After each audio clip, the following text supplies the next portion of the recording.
Chapter 6. The Race. Now there began a desperate race, the machines against the foxes. In the beginning, the hill looked like this. After about an hour, as the machines bit away more and more soil from the hilltop, it looked like this. Sometimes the foxes would gain a little ground and the clanking noises would grow fainter and Mr. Fox would say, "We're going to make it! I'm sure we are!" But then, a few moments later, the machines would come back at them and the crunch of the mighty shovels would get louder and louder. Once the foxes actually saw the sharp metal edge of one of the shovels as it scraped up the earth just behind them. "Keep going, my darlings," panted Mr. Fox. "Don't give up." "Keep going," the fat boggis shouted to Bunce and Bean. "We'll get him any moment now."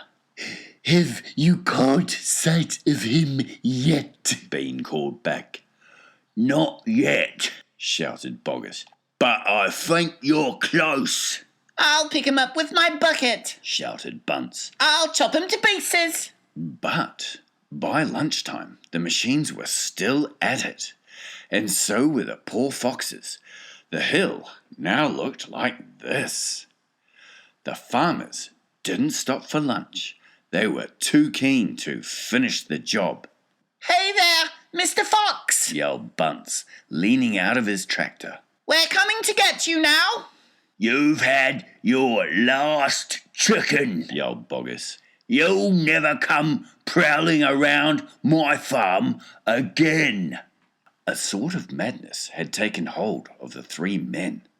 The tall, skinny Bean and dwarfish, pot-bellied Bunce were driving their machines like maniacs, racing the motors and making the shovels dig at a terrific speed.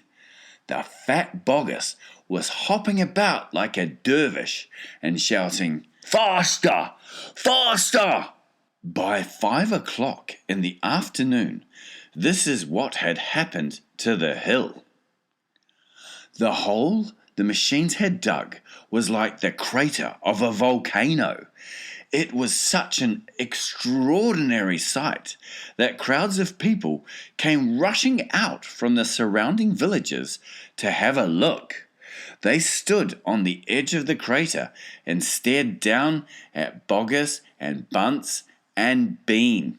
"Hey there, Boggis! What's going on?" "We're after a fox." "You must be mad." The people jeered and laughed. But this only made the three farmers more furious and more obstinate and more determined than ever not to give up until they had caught the fox.